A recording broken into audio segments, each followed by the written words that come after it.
नमस्कार, मंडल news bulletin में आपका स्वागत है। आइए पेश करते हैं आज के कुछ प्रमुख व मुख्य समाचार।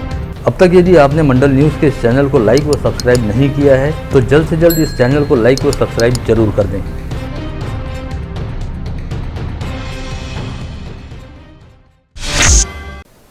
विगत दिनों केंद्रीय मंत्री नारायण राणे ने महाराष्ट्र के मुख्यमंत्री तथा शिवसेना के पार्टी प्रमुख उद्धव ठाकरे को लेकर एक विवादास्पद बयान दिया था, जिससे उत्तेजित होकर अमरावती महानगर के शिव सैनिकों व युवा सैनिकों ने राजापेट परिसर स्थित भाजपा कार्यालय पहुंचकर अपना गुस्सा निकाला। शिवसेना के महानगर प्रमुख तथा युवा सेना के जिला प्रमुख पराग गुर्दे के नेतृत्व में शिव सैनिकों का एक दल मंगलवार की सुबह राजापेट परिसर में स्थित भाजपा के शहर व जिला कार्यालय पहुंचा, जहां पर पार्टी कार्यालय के फलक पर स्याही फेंकने के साथ साथ कार्यालय के सामने लगे बैनर व पोस्टर पर पेट्रोल छिड़ककर आग लगा दी गई।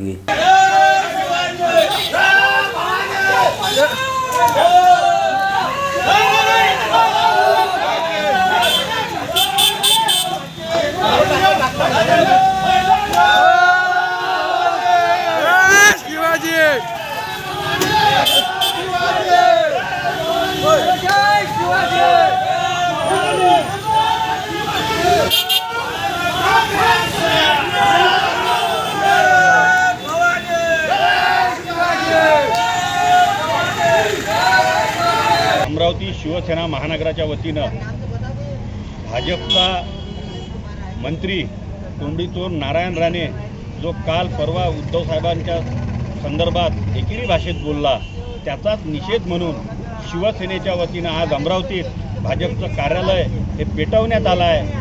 साथ ही भाजपा व केंद्रीय मंत्री नारायण राणे के खिलाफ जमकर नारेबाजी भी की गई। इसके अलावा संतप्त शिव सैनिकों ने कार्यालय के प्रवेश द्वार पर रखे ठंडे पानी के 2 जार भी उठाकर पटक दिए, जिससे दोनों जार पूरी तरह से टूट गए। पश्चात नारेबाजी करते हुए शिव सैनिकों का यह दल यहां से निकल गया। इस समय भाजपा कार्यालय बंद था और कार्यालय के भीतर कोई भी व्यक्ति मौजूद नहीं था। वहीं दूसरी ओर शिव सैनिकों द्वारा भाजपा कार्यालय पर हमला करते हुए तोड़फोड़ व आगजनी किए जाने की बात पता चलते ही शहर भाजपा के वरिष्ठ नेता तथा मनपा के सभागृह नेता तुषार भारती तुरंत ही राजापेट परिसर स्थित पार्टी कार्यालय पहुंचे, जहां पर उन्होंने पूरी स्थिति का जायजा लेने के बाद इसे पीठ पीछे किया गया कायराना हमला बताते हुए कहा कि बाला साहब के शिव सैनिक इस तरह की हरकत कभी नहीं कर सकते और उद्धव ठाकरे के सैनिकों से इसके अलावा अन्य कोई अपेक्षा नहीं की जा सकती। उन्होंने चुनौती देने वाले अंदाज में कहा कि अगर खुद को शिव सैनिक बताने वाले लोग केंद्रीय मंत्री नारायण राणे के बयान से इतने ही आहत और उत्तेजित हैं और यदि उनमें वाकई मर्दानगी है तो उन्हें चाहिए कि वे मुंबई जाकर नारायण राणे के निवास के सामने पहुंचकर ये तमाम हरकतें करें, तब उन्हें अपनी मर्दानगी समझ में आ जाएगी। आज भारतीय जनता पार्टीच्या कार्यालयावर शिवसैनिकांनी कार्यालय बंद असताना मर्दुमकी दाखवण्याचा प्रयत्न केला आणि बाहेरच डिझेल टाकून जाण्याचा प्रयत्न केला। त्या ठिकाणी बाहेर असलेल्या पाण्याच्या कॅन फोडल्या। ते असे पुचाट शिवसैनिकच काम करू शकतात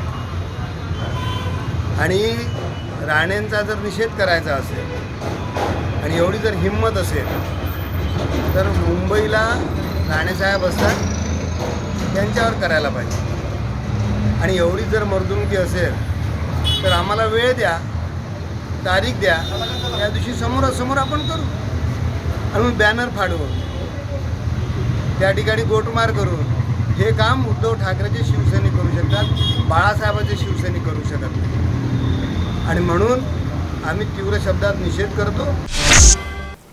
वहीं इस मामले से अवगत होने के बाद राजापेट स्थित भाजपा कार्यालय पहुंचे पूर्व पालक मंत्री तथा विधान परिषद सदस्य प्रवीण पोटे पाटिल ने अपनी संतप्त प्रतिक्रिया देते हुए कहा कि बंद पड़े भाजपा कार्यालय के सामने आगजनी व तोड़फोड़ करने वाले भाड़े के पिट्ठुओं ने अपनी नामर्दी का परिचय दिया है। यदि उनमें वाकई हिम्मत है तो जिस समय भाजपा कार्यालय खुला रहता है और कार्यालय में पार्टी के तमाम पदाधिकारी मौजूद रहते हैं, उस समय आकर अपनी मर्दानगी दिखाएं। साथ ही उन्हें चाहिए कि वे समय व स्थान भी बताएं ताकि भाजपा पदाधिकारी उनके साथ आमने सामने बैठकर बात कर सकें।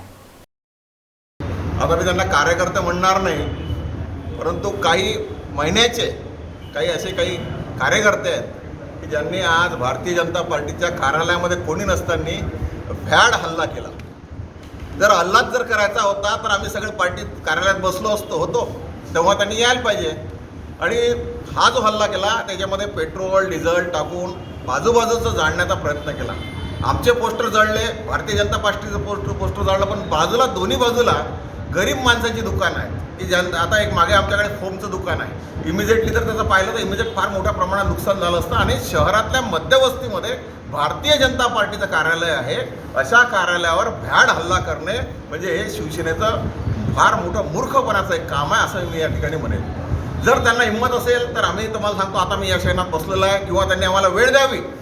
या महाराष्ट्रात भारतीय जनता पार्टी ही एवढी मोठी पार्टी आहे, देशातली मोठी पार्टी आहे. आम्हाला कुठल्याही पक्षाने भारतीय जनता पार्टीला वेळ द्यावा आणि सांगावा की आम्ही या ठिकाणी येतो आहे आणि तुम्ही तुमच्या पार्टीची वरती कार्यालयावर मी हल्ला करतोय, तर आम्ही त्या ठिकाणी तयार राहू. पण असा आमच्या मागं येऊन जर कोणी जर हल्ला करत असेल तर हा भ्याड हल्ला आहे, हा शिवसेनेचे फार मोठा मूर्खपणा आहे.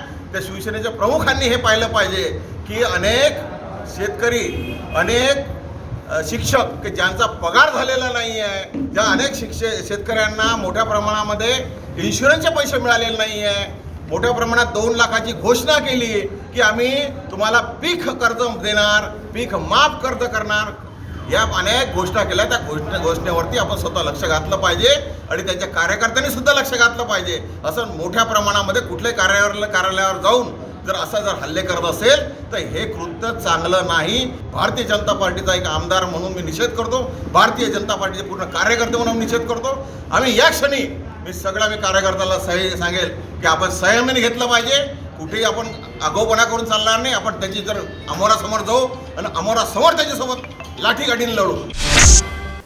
इस घटना के फौरन बाद भाजपा कार्यालय में शहर के तमाम भाजपाइयों का हुजूम उमड़ने लगा। हर कोई सोशल मीडिया पर वायरल हमले के फोटो व वीडियो को देखकर काफी संतप्त था। पश्चात भाजपा पदाधिकारी एक मोर्चे की शक्ल में पैदल ही राजापेट पुलिस थाने पहुंचे, जहां पर थानेदार मनीष ठाकरे के कक्ष का घेराव करते हुए ठिया आंदोलन किया गया। इस समय भाजपा शहराध्यक्ष किरण पातुरकर तथा पूर्व मंत्री डॉक्टर अनिल बोंडे ने पुलिस पर आरोपियों को बचाने का आरोप लगाते हुए कहा कि भाजपा कार्यालय पर हुए हमले के फोटो व वीडियो सोशल मीडिया पर जमकर वायरल हुए हैं, जिसमें हमलावरों को साफ तौर पर देखा जा सकता है, लेकिन इसके बावजूद पुलिस अब तक एक भी आरोपी को गिरफ्तार नहीं कर पाई है, जबकि सभी आरोपी इस समय राजकमल चौक पर खुलेआम जल्लोष कर रहे हैं। भाजपाइयों के मुताबिक चूंकि इस समय राज्य में शिवसेना की सत्ता है, अतः पुलिस द्वारा जानबूझकर आरोपियों को बचाने का प्रयास किया जा रहा है।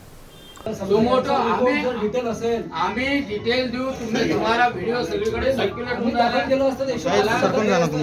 मला हे सांगा, आतापर्यंत त्यांना अटक का नाही झाली? ते राजरोसपणे फिरून राहिले, राजकमल चौकात जल्लोष करून राहिले. तुमचं पोलिसात संरक्षण आहे का त्यांना? मला हे सांगा, पोलिसात संरक्षण आहे का? गुन्हा दाखल नाही, असे गुंडगिरी करणारे राज्याचे अधिकाऱ्याच्या संरक्षणाच्या अंडर आहे असा माझा आरोप आहे. पोलिसांचं संरक्षण आहे त्यांना, आणि पोलिसांचं संरक्षण असल्याशिवाय खुलेआम हल्ला होऊच शकत नाही. तुला असं चाललंय, मला हे सांगा, आत्ताच्या आत्ता त्यांना अटक व्हावी, उठणार नाही. अशा पद्धतीने काम करायचं असेल तर भारतीय जनता पार्टी अमरावतीचे सक्षम आहे अशा पद्धतीने काम करायला आम्हाला काही अडचण नाही आहे. आमच्याजवळ कार्यकर्ते आहेत सगळ्या प्रकारचे आणि आम्ही सगळ्यात तितके स्ट्रॉंग रिॲक्शन देऊ शकतो.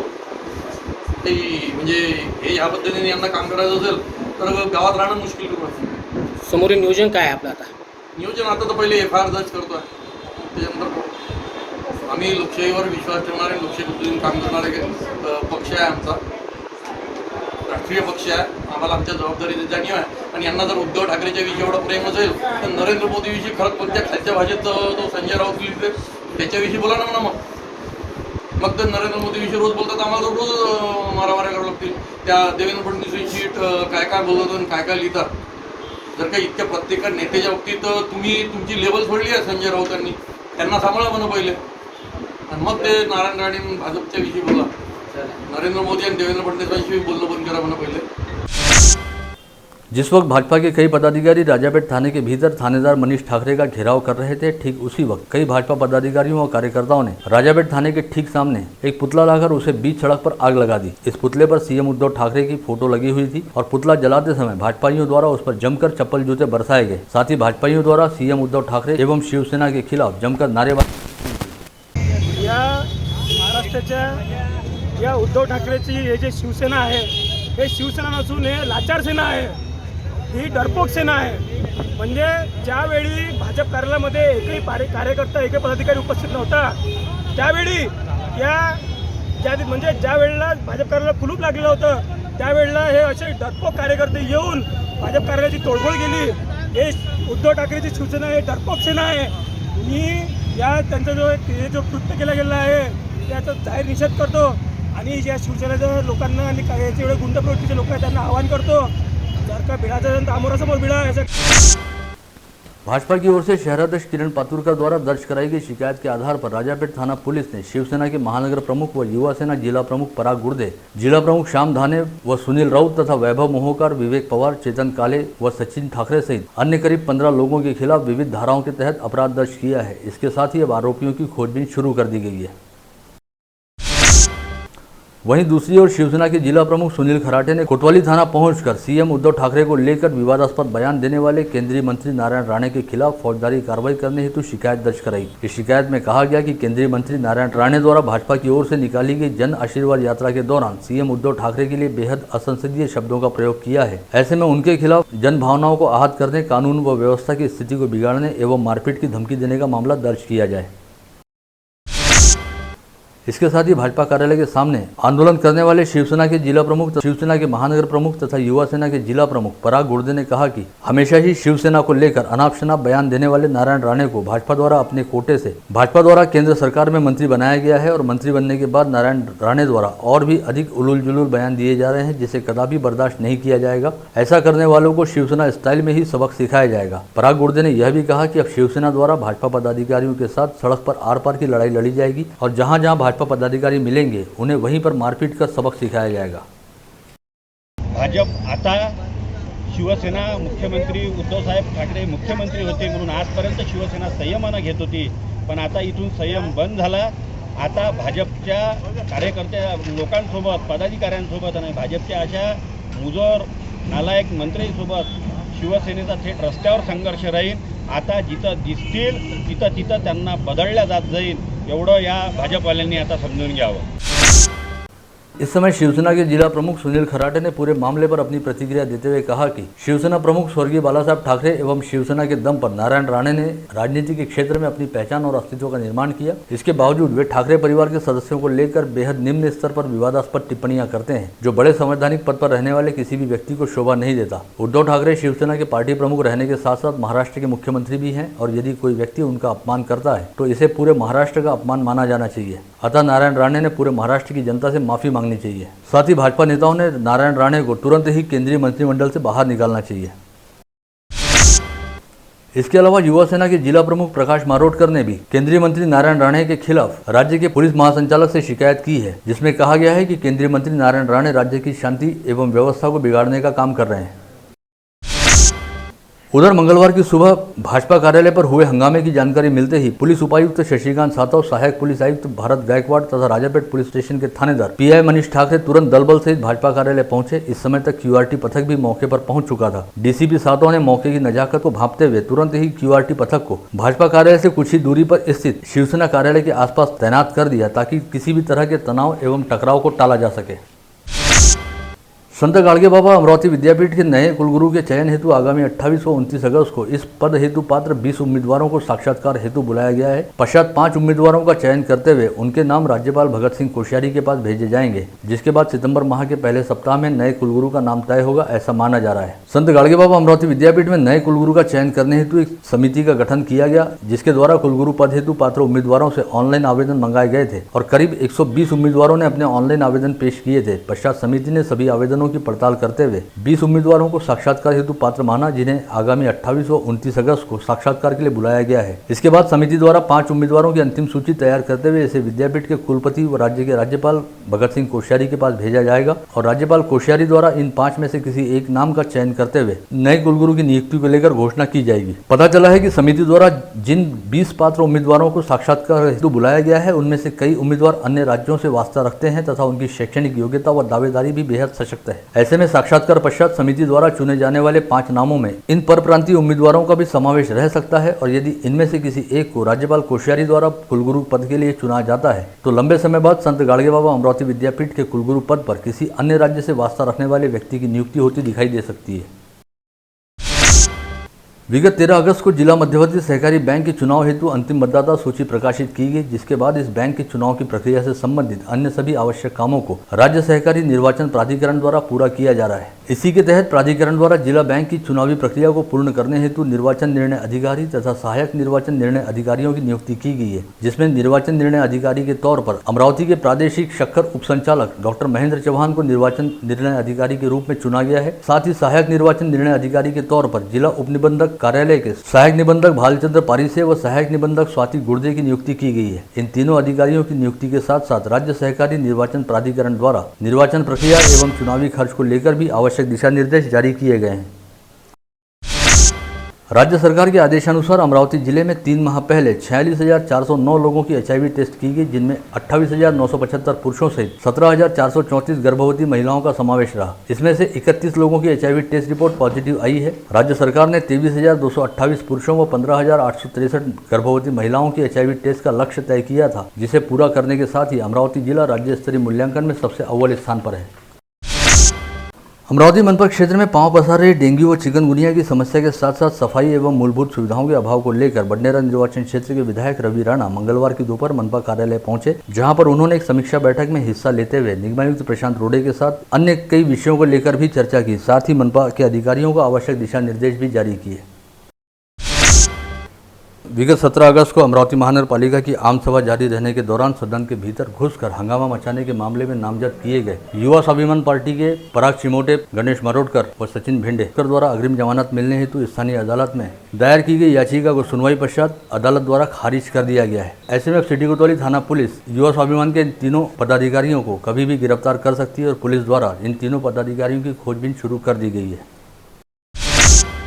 जिले में कोरोना के बाद डेंगू सहित चिकनगुनिया और मलेरिया की बीमारियों ने कहर ढाना शुरू कर दिया है। विगत शनिवार को प्राप्त रिपोर्ट में डेंगू के 149, मलेरिया के 11 तथा चिकनगुनिया के 4 मरीज पाए गए, जिनमें सर्वाधिक 20 मरीज अकेले तिवसा तहसील से ही सामने आए हैं। इसे देखते हुए अब जिला प्रशासन काफी अलर्ट हो गया है और बड़े पैमाने पर एहतियाती कदम उठाए जा रहे हैं। अमरावती के सेवानिवृत्त शिक्षा उपसंचालक राम पवार द्वारा यहां बुलाई गई पत्रवार्ता में कहा गया कि उनके सेवा काल के दौरान उनके खिलाफ कई बेसिर पर के आरोप लगाते हुए उनके खिलाफ विभागीय जांच शुरू की गई थी, किंतु सेवानिवृत्ति के बाद करीब 6 वर्ष के अंतराल पश्चात सरकार द्वारा सभी दोषारोप को रद्द करते हुए जांच रोक दी गई है और उन्हें दोष मुक्त किया गया है, जिससे उन्हें न्याय मिला है। लेकिन वे अब शिक्षा विभाग के तत्कालीन अधिकारियों के खिलाफ 2 करोड़ रुपए की मानहानि का दावा दाखिल करने जा रहे हैं।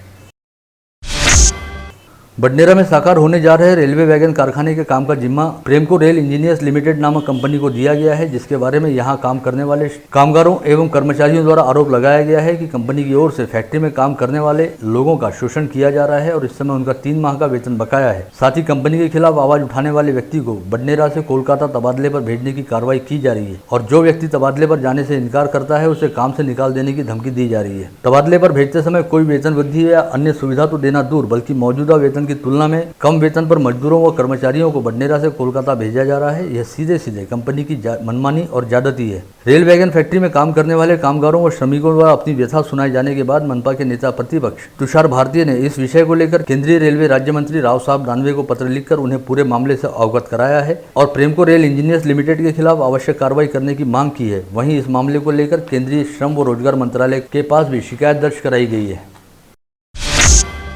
अनिवार्य हॉल मार्किंग संबंधी नियम को अमल में लाए जाने के खिलाफ गत रोज 1 दिवसीय सांकेतिक हड़ताल करने के साथ साथ सराफा व्यवसायियों द्वारा इसे लेकर जिले की सांसद नवनीत राणा सहित अमरावती की विधायक सुलभा खोड़के व बडनेरा के विधायक रवि राणा को अपनी मांगों का ज्ञापन सौंपा गया। इस समय सराफा एसोसिएशन के अध्यक्ष राजेंद्र भंसाली व सचिव सिमेश श्रॉफ सहित अन्य पदाधिकारी उपस्थित थे। अमरावती जिले में आज कोविड के 4 संक्रमित मरीज पाए गए, वहीं 5 मरीज कोविड मुक्त होकर अस्पतालों से अपने घर लौटे। जिले में अब तक कुल 96,649 कोविड संक्रमित मरीज पाए जा चुके हैं, जिनमें से 95,040 संक्रमित मरीज कोविड मुक्त हो चुके हैं। राहत व सौभाग्य वाली बात यह भी रही कि मंगलवार को भी अमरावती जिले में एक बार फिर कोविड संक्रमण के चलते किसी की मौत नहीं हुई है। इस समय जिले में कुल एक्टिव पॉजिटिव मरीजों की संख्या 47 है, जिनमें मनपा क्षेत्र के 19 तथा ग्रामीण क्षेत्र के 28 मरीजों का समावेश है, जिनमें से इस समय 6 मरीजों का विभिन्न कोविड अस्पतालों में इलाज चल रहा है। साथ ही मनपा क्षेत्र में 17 तथा ग्रामीण क्षेत्र में 24 मरीज होम आइसोलेशन में रखे गए हैं। बीते 24 घंटे के दौरान 1489 नागरिकों की कोविड टेस्ट की गई, जिसमें से केवल 0.27% लोगों की टेस्ट रिपोर्ट पॉजिटिव आई है। वहीं इस समय कोविड संक्रमित मरीजों के कोविड मुक्त होने का प्रमाण 98.34% पर पहुंच गया है। गत रोज परतवाड़ा में स्थित फिनले मिल को दोबारा शुरू करने की मांग को लेकर मिल के मजदूरों द्वारा मिल की 300 फीट ऊंची चिमनी पर चढ़कर आंदोलन किया गया था, जो रात 9:30 बजे पूरी सफलता के साथ समाप्त हुआ, ऐसी जानकारी सामने आई है। पूर्व पार्षद व मजदूर यूनियन नेता अभय माथने सहित राजेश ठाकुर व धर्मा राउत के चिमनी पर चढ़कर बैठ जाने की खबर मिलते ही मुंबई से लेकर दिल्ली तक खलबली मच गई थी और प्रबंधन के भी होश फाख्ता हो गए थे। घटना की जानकारी मिलते ही तहसील प्रशासन व पुलिस महकमे के आला अधिकारी भी मिल परिसर में पहुंचे और आंदोलनकारियों को मनाने का प्रयास किया गया। पश्चात इस मामले में कपड़ा मंत्री पीयूष गोयल द्वारा सकारात्मक आश्वासन दिए जाने के बाद तीनों आंदोलनकारी चिमनी से नीचे उतरे और तब कहीं जाकर सभी ने राहत की सांस ली। आमची मागणी एवढीच आहे की हा मिल लवकरात लवकर सुरू करणे आणि कामगारांना राहिलेलं पूर्ण वेतन देणे, कारण यांनी अर्ध वेतनही दिलं ते मार्च महिन्याच्या आधारावर। या वेतनाची म्हणजे 5,000 पासून तर 800 रुपयापर्यंतचं वेतन मिळालं। आपण सर्व लोक विचार करा की आजच्या परिस्थितीत 2800 रुपयाचं तेल झालं आहे आणि 2-2.5 हजार रुपये प्रत्येकाला इलेक्ट्रिकचं बिल येत आहे। शहर की यातायात व्यवस्था में सुधार करने के लिए यातायात विभाग की पूर्व शाखा के पीआई बाबाराव औचार और उनकी टीम ने सड़क पर उतरकर नियमों का उल्लंघन करने वाले वाहन चालकों के खिलाफ एक अभियान छेड़ा। इस दौरान ऑटो चालकों को यूनिफॉर्म पहनकर ऑटो चलाने सहित सभी वाहन धारकों को दस्तावेजों और लाइसेंस के साथ वाहन चलाने के सख्त निर्देश दिए गए। समीपस्थ नांदगांवपेट पुलिस थाना क्षेत्र में नांदगांवपेट परिसर स्थित गणेश लक्ष्मण साखरवाड़े नामक व्यक्ति के खेत में एक शव बरामद हुआ, जिसकी जानकारी मिलते ही नांदगांवपेट थाना पुलिस तुरंत मौके पर पहुंची और पंचनामे के बाद प्राथमिक अनुमान में पता चला कि संभवतः इस व्यक्ति की 2 दिन पहले सिर पर भारी भरकम पत्थर मारकर हत्या की गई। पश्चात उसके अर्धनग्न शव को इस खेत में लाकर फेंक दिया गया। राजापेट पुलिस ने शव बरामद करने के साथ ही मामले की तहकीकात हेतु आसपास के परिसर को खंगाला। तब यहाँ से आधा किलोमीटर दूर एक लावारिस कार कीचड़ में फंसी दिखाई दी। इस कार के जरिए पुलिस ने बिहार के लालगंज परिसर निवासी पासवान परिवार से संपर्क साधा। तब पता चला कि मृतक व्यक्ति का नाम 61 वर्षीय राकेश रामदेव पासवान है, जो बिहार के लालगंज परिसर का निवासी है और यह कार भी उसी की है। लेकिन यह पता नहीं चल पाया कि बिहार राज्य का निवासी रहने वाला राकेश पासवान अमरावती जिले में क्या कर रहा था और यहाँ पर उसकी किसी से ऐसी कौन सी दुश्मनी थी जिसकी वजह से उसे सिर पर पत्थर मारकर मौत के घाट उतार दिया गया। नांदगांवपेट के थानेदार प्रवीण काले मामले की जाँच पड़ताल कर रहे हैं। विगत अनेक वर्षों से चले आ रहे खेती के विवाद को लेकर एक व्यक्ति ने अपने चचेरे भाई की तीक्ष्ण हथियारों से सपासप वार करते हुए हत्या कर दी। तहसील के बड़ेगांव निवासी मुकिंदा उबदाजी गवई और आरोपी प्रकाश आसाराम गवई दोनों रिश्ते में चचेरे भाई हैं और इन दोनों के बीच खेत की जमीन को लेकर काफी दिनों से झगड़े चल रहे थे और इससे पहले भी दोनों के बीच मारपीट हो चुकी थी। इसी विवाद के चलते सोमवार की दोपहर 4 बजे के दौरान प्रकाश और उसके मित्र चेतन हरटे व प्रणव हरने ने साथ मिलकर मुकिंदा पर घातक हथियारों से जानलेवा हमला किया, जिसमें मुकिंदा बुरी तरह से लहूलुहान हो गया और उसे तुरंत अस्पताल ले जाया गया, लेकिन इलाज के दौरान उसकी मौत हो गई। परतवाड़ा पुलिस मामले की जांच कर रही है। स्थानीय प्रमुख जिला व सत्र न्यायाधीश रविंद्र जोशी की अदालत ने वर्ष 2017 में घटित सामूहिक बलात्कार के मामले में एक आरोपी को 10 वर्ष की कैद तथा 3,000 रुपए की जुर्माने की सजा सुनाई। साथ ही 2 अन्य धाराओं के तहत 4-4 वर्ष की कैद व 1-1 हजार रुपए के जुर्माने की सजा सुनाई गई। ये सभी सजाएं एक साथ चलेंगी। आरोप पत्र के मुताबिक अंसार नगर निवासी अब्दुल नसीर उर्फ सागर ऑटो चालक का व्यवसाय करता है, जिसके उसी के रिहायशी क्षेत्र में रहने वाली एक युवती के साथ प्रेम संबंध थे। 23 सितंबर 2017 को पीड़िता को अपने ऑटो में बैठाकर बडनेरा ले गया, जहाँ पर उसने उसके साथ दुराचार किए। इसके बाद वो उसे वापस नागपुरी गेट लेकर पहुंचा, जहां पर नवाज खान, अजीज खान, शेख जुबैर कुरैशी, शेख नूरा, मुबारक उर्फ वाशिम खान, वसीम खान, सिकंदर खान तथा सादिक शाह, गफूर शाह भी इस ऑटो में सवार हुए और ये सभी लोग पीड़िता को भातकुली रोड ले गए, जहां पर सभी ने उसके साथ बारी बारी से दुराचार किया। इस समय पीड़िता द्वारा मचाए गए शोर शराबे की वजह से आसपास के लोग जम गए और उन्होंने ऑटो चालक अब्दुल नसीर अब्दुल रशीद को पकड़ लिया। वहीं अन्य आरोपी भाग गए थे। इस मामले में पुलिस द्वारा पेश किए गए दोषारोप पत्र पर सुनवाई करते हुए अभियोजन पक्ष की ओर से सहायक सरकारी वकील सोनाली सुबोध क्षीरसागर की ओर से किए गए युक्तिवाद को ग्राह्य मानते हुए प्रमुख जिला व सत्र न्यायाधीश रविंद्र जोशी ने आरोपी क्रमांक 1 अब्दुल नासिर अब्दुल रशीद को दुराचार मामले में दोषी पाया तथा अलग अलग धाराओं के तहत सश्रम कारावास व जुर्माने की सजा सुनाई। वहीं इस मामले के अन्य आरोपियों पर आरोप सिद्ध नहीं होने की वजह से उन्हें दोषमुक्त किया गया। मुर्सी के पेटपुरा निवासी तथा शिवाजी उच्च माध्यमिक स्कूल की कक्षा 9वीं में पढ़ने वाली 15 वर्षीय छात्रा गौरी प्रवीण मोथरकर की डेंगू बुखार से गत रोज मौत हो गई। उसे 2 दिन से बुखार था और बुखार कम नहीं हो रहा था। ग्रामीण अपराध शाखा की टीम ने मोबाइल टावर की बैटरियां चुराने वाले एक गिरोह का पर्दाफाश करते हुए 4 आरोपियों को गिरफ्तार किया है, जिनमें राहुल नगर निवासी वसीम खान, रफीक खान, इकबाल कॉलोनी निवासी राजीव खान, रशीद शाह, शेख इमरान, शेख सादिक तथा लुकमान शाह, हबीब शाह का समावेश है। आरोपियों के पास से 4,22,000 रुपए का माल बरामद किया गया है। शहर अपराध शाखा की टीम ने मंगलवार को महाजनपुरा परिसर में हाथ में तलवार लेकर लोगों में दहशत फैलाने का काम करने वाले गौरव वाटकर नामक युवक को गिरफ्तार किया और उसे खोलापुरी गेट पुलिस थाने के हवाले कर दिया। चिखलदरा से महज 5 किलोमीटर की दूरी पर बसे मोथा गांव में पिछले 15 दिनों में बाघ द्वारा 4 पालतू मवेशियों का शिकार करने से इस परिसर में काफी दहशत दिखाई दे रही है। साथ ही वन विभाग द्वारा मारे गए मवेशियों की एवज में दिया जाने वाला मुआवजा काफी कम रहने की वजह से इस क्षेत्र के गौली समाज में असंतोष के साथ साथ प्रशासन को लेकर नाराजगी भी देखी जा रही है। बुल्ढाना के निकट देऊलगांव राजा के पास औरंगाबाद से निकलकर यवतमाल की ओर जा रही राज्य परिवहन निगम की एक बस को जालना की ओर से आ रहे तेज रफ्तार ट्रक ने जोरदार टक्कर मार दी। यह भिड़ंत इतनी भीषण थी कि ट्रक इस बस में आधे से ज्यादा घुस गया, जिसकी चपेट में आने से एक वृद्ध महिला की मौत हो गई। वहीं 26 यात्री घायल हुए हैं। इनमें से 9 यात्रियों की हालत काफी चिंताजनक बताई जा रही है। हादसे के बाद घायलों को तुरंत ही जालना के अस्पताल में भर्ती कराया गया है। अकोला से अकोट मार्ग पर दुपहिया से जा रहे 2 लोग एक हादसे का शिकार हो गए। ये दोनों ही घायल सड़क किनारे पड़े तड़प रहे थे। तभी यहां से अकोट की ओर जा रहे आरटीओ अधिकारियों और कर्मचारियों की जीप पहुंची। सड़क किनारे दोनों घायलों को देखकर आरटीओ अधिकारियों ने तुरंत अपना वाहन रोका और दोनों घायलों को अपनी गाड़ी में बिठाकर उन्हें अकोला के अकोट फाइल पुलिस स्टेशन पहुंचाया गया, जहां से अकोट फाइल पुलिस स्टेशन ने इन दोनों घायलों को तुरंत ही अकोला के जिला सामान्य अस्पताल में भर्ती कराया, जहाँ पर उनका इलाज जारी है और दोनों की स्थिति फिलहाल खतरे से बाहर बताई गई है। गत रोज नागपुर में रहने वाला 19 वर्षीय राकेश गिरधारी ध्रुवे अपनी बहन से राखी बंधवाने के लिए गोंदिया जाने हेतु ट्रेन में सवार हुआ, लेकिन गोंदिया स्टेशन पहुंचने तक उसे नींद लग गई थी और ट्रेन गोंदिया स्टेशन छोड़कर आगे बढ़ गई। तभी बीच रास्ते में अचानक नींद खुलने पर राकेश ध्रुवे ने ट्रेन की धीमी रफ्तार को देखकर नीचे उतरने का प्रयास किया, किंतु वह ट्रेन के पहियों की चपेट में आ गया और उसकी मौत हो गई। आप देख रहे थे मंडल न्यूज बुलेटिन। हमारे चैनल को लाइक करें, शेयर करें और हाँ, सब्सक्राइब करना ना भूलें। कल होगी आपसे फिर मुलाकात, तब तक के लिए धन्यवाद।